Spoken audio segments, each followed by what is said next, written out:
So ఇప్పుడు మనం humorous shaft ఫ్రాక్చర్కి plate fixation చూద్దాం. సో ఇది వచ్చేసరికి హ్యూమరస్ షాఫ్ట్. దీన్ని నేను ఇక్కడ బ్రేక్ చేశాను. బ్రేక్ చేసి డిరెక్షన్ తీసుకొని కేవేర్తో ఫిక్స్ చేశాను. యాక్చువల్లీ సర్జరీస్లో మనకి బోన్ క్లాంప్స్ ఉంటాయి, బోన్ హోల్డర్ క్లాంప్స్. ఆ క్లాంప్స్తో మనం రిడక్షన్ తీసుకొని అట్ ద సేమ్ టైం సర్జరీలో కూడా మనం త్రూ కేవేర్తో ఒక రిడక్షన్ స్టేబుల్ చేసుకొని మనం ప్లేట్ ఫిక్సేషన్ చేస్తాం. సో ఇప్పుడు దీనికి మనకు కావాల్సింది 4.5 నారో LCDCP ప్లేట్.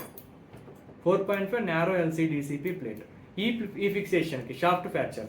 సో ఈ ప్లేట్ ఫిక్సేషన్కి మనకు కావాల్సిన ఇన్స్ట్రుమెంట్స్ 4.5 సిస్టమ్ కాబట్టి, సో దీనికి మనకి 3.2 కార్టికల్ డ్రిల్ బిట్, కార్టికల్ స్క్రూస్కి 3.2 డ్రిల్ బిట్ వస్తుంది. అండ్ లాకింగ్ వచ్చేసరికి 4.5 సిస్టమ్లో ఎప్పుడైనా సరే 5 mm లాకింగ్ సిస్టమ్ వస్తుంది. ఇది 4.5, మనకి 3.5లో 3.5 లాకింగ్ వస్తుంది, 3.5 కార్టికల్ వస్తుంది. 4.5లో మాత్రం కార్టికల్ మాత్రం 3.5 వస్తుంది. సారీ, 4.5లో కార్టికల్ మాత్రమే 4.5 వస్తుంది. అండ్ లాకింగ్ వచ్చేసరికి మనకి 5 mm వస్తుంది. సో ఈ 5 mmకి మనకి 4.2 mm రెండిట్లో ఏదైనా పర్లేదు. కొన్ని కంపెనీస్లో 4 mm వస్తుంది, కొన్నిట్లో 4.2 mm వస్తుంది. సో ఇది వచ్చేసరికి మనకి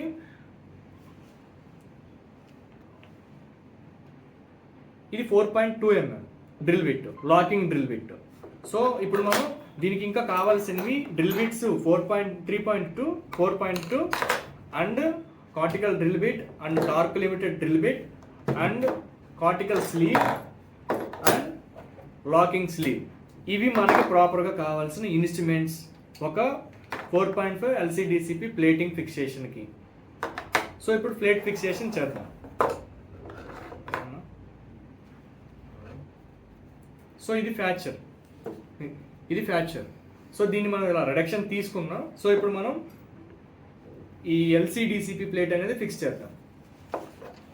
సో స్లీవ్ ఫిక్స్ చేసుకున్న తర్వాత మన ప్లేట్ అడ్జస్ట్మెంట్కి కొంచెం స్లైడింగ్ అనేది మస్ట్ అండ్ షుడ్గా యూజ్ అవుతుంది ప్లేట్ని. సో ఇప్పుడు స్లీవ్ పెట్టేసుకున్నాం. ఇప్పుడు యాజ్ యూజువల్గా మనం కార్టికల్ డ్రిల్ బిట్ అనేది, సో ఇది LCDCP ప్లేట్.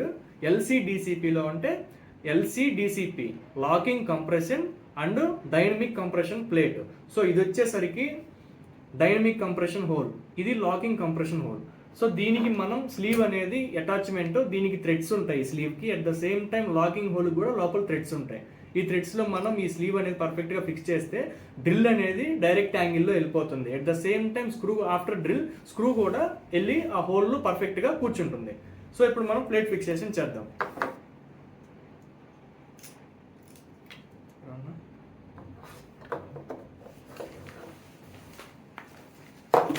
సో ఇది ఫ్రాక్చర్ అండి, మనం రిడక్షన్ చేసాం.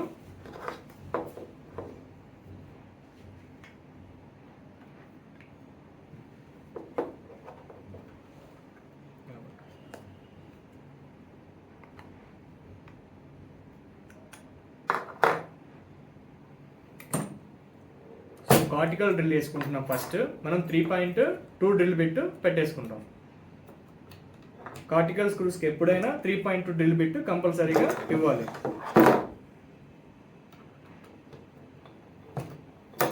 సో స్లీవ్ తీసుకోవాలి.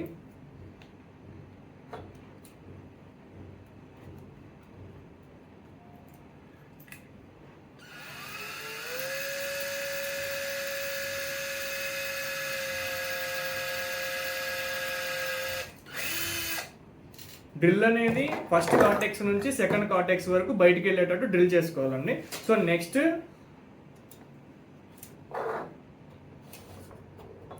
డెప్త్ గేజ్ తీసుకొని డెప్త్ మెజర్మెంట్ చేసుకొని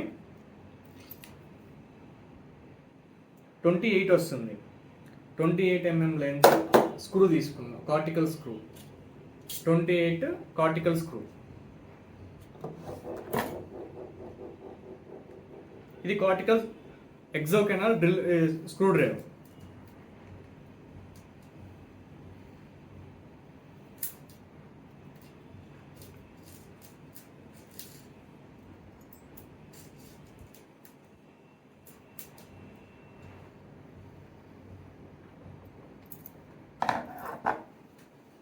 సో ఈ విధంగా మనం ఫస్ట్ కంప్రెషన్ స్క్రూ వేసుకున్నప్పుడు ఈ విధంగా ఉంటుంది.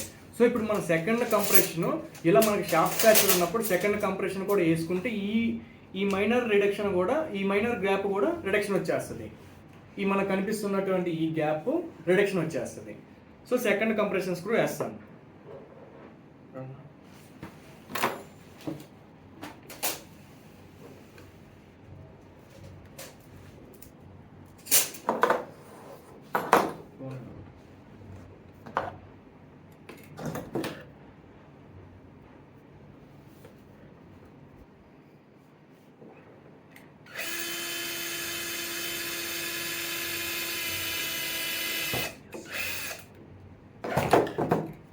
సో సేమ్ డెప్త్ మెజర్మెంట్ చేసుకోవాలి.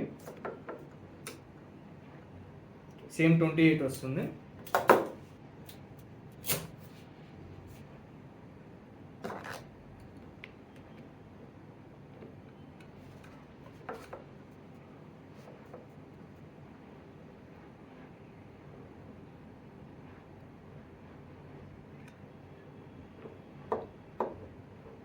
మీకు చూడండి, ఈ ఇందాక మీకు కనిపించిన గ్యాప్ టైట్ చేసేకొని కంప్రెషన్ హోల్డ్ చేసుకొని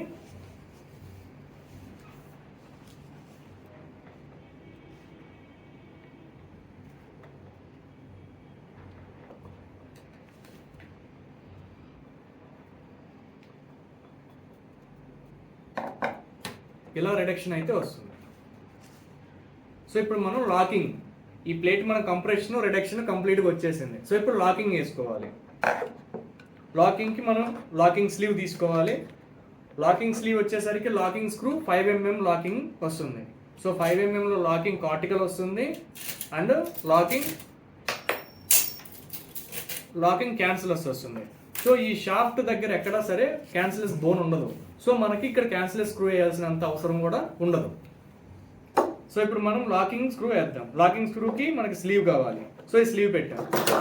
సో లాకింగ్ స్క్రూకి డ్రిల్ బిట్ లెంత్ ఉంటుంది. సో ఇది ఎందుకు అని అంటే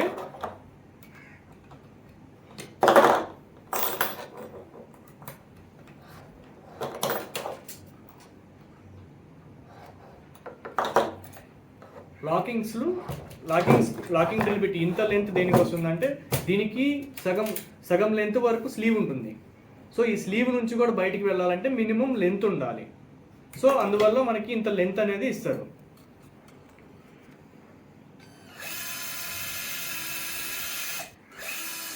సో 5 mm స్క్రూ మనం వేస్తున్నాం కాబట్టి 4.2 mm డ్రిల్ బిట్ యూజ్ చేయాలి. 4.2 mm డ్రిల్ బిట్ 5 mm అంటే 0.8 mm గ్యాప్ ఉంటుంది. లాకింగ్ స్క్రూ 5 mm వస్తుంది కాబట్టి డ్రిల్ బిట్ 4.2 అంటే 0.8 mm తక్కువ ఉండాలి. స్క్రూ ఎంతైతే ఉందో అంతకి తక్కువ ఉండాలి. సో మనం ఇందాక 4.5 వేసాము, 4.5 కార్టికల్ స్క్రూ వేసాము and at the same time drill bit 3.2 వేసాము. 3.2. సో కార్టికల్కి ఒక 1 mm ఆర్ 1.2 mm తక్కువ ఉన్నా నో ప్రాబ్లం. కార్టికల్ స్క్రూ అనేది థ్రెడ్డింగ్ చేసుకుంటూ వెళ్ళిపోతుంది. సో ఇప్పుడు కార్టికల్ లాకింగ్ స్లీవ్తో త్రూ లాకింగ్ డ్రిల్ బిట్తో మనం లాకింగ్ స్క్రూ వేస్తున్నాము. సో మనం యాజ్ యూజువల్గా డెప్త్ గేజ్ మెజర్ చేసుకోవాలి కంపల్సరీ.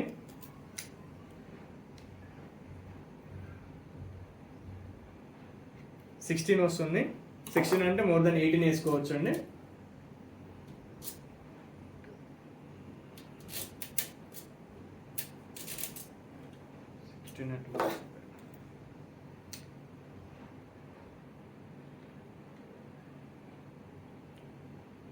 సారీ 24 వస్తుంది.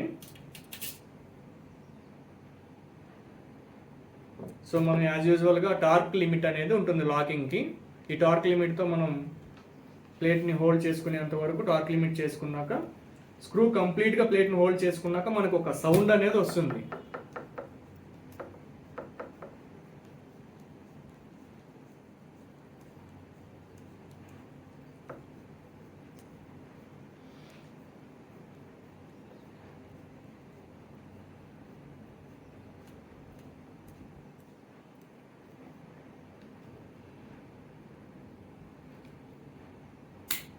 ఈ సౌండ్ అనేది వస్తుంది. సో ప్లేట్ స్క్రూ హోల్డ్ అయిపోయింది కంప్లీట్గా. సో దీన్ని టార్క్ లిమిటెడ్ అంటారు. ఇది మనకి ప్లేట్ని ఎంతవరకు హోల్డ్ చేసుకుందో మనకు తెలియదు కాబట్టి థ్రెడ్స్ డ్యామేజ్ అయ్యే ఛాన్సెస్ ఉంటాయి. అందువల్ల మనకి టార్క్ లిమిటర్ అనేది బాగా యూజ్ అవుతుంది. సో ఇది మనకి సౌండ్ ఎప్పుడైతే వస్తుందో ఇంక అంతకుమించి మనం తిప్పకూడదు. ఓకే, ఇది humerus shaft LCDCP, narrow LCDCP 4.5 system. So ఇప్పుడు 4.5 సిస్టమ్ మన షాఫ్ట్ ఫ్రాక్చర్లో ఓన్లీ నారో ఎల్సిడిసిపి మాత్రమే యూజ్ చేస్తారండి. సో ఇప్పుడు మనకి ఈ 4.5 సిస్టమ్కి, ఈ ప్లేటింగ్కి మనకి ఇన్స్ట్రుమెంట్స్ కావాల్సిన ఇన్స్ట్రుమెంట్స్ కంపల్సరీగా కార్టికల్ ప్లేట్ ఎల్సిడిసిపి ప్లేట్ తీసుకుంటాం. కార్టికల్ స్క్రూకి వచ్చేసరికి 3.2 డ్రిల్ బిట్ అండ్ లాకింగ్ వచ్చేసరికి 5 mm స్క్రూ ఉంటుంది. 5 mmకి 4.2 drill bit and locking sleeve and cortical sleeve, screw drivers, hexagonal screw drivers వచ్చేసరికి 4.5 mm స్క్రూ డ్రైవర్స్ వస్తాయి అండ్ డెప్త్ గేజ్. ఇవన్నీ ఇంతవరకు మ్యాండేటరీగా మనకి ఇన్స్ట్రుమెంటేషన్లో ప్రాపర్గా ఉండాలి. 4.5 నారో ఎల్సిడిసిపి సిస్టమ్. దీంట్లో ఈ ఇన్స్ట్రుమెంట్స్ అనేది ప్రాపర్గా ఉంటే మనం ప్లేటింగ్ అనేది చేసుకోవడానికి ఎలాంటి డిస్టర్బెన్సెస్ అనేవి ఉండవు.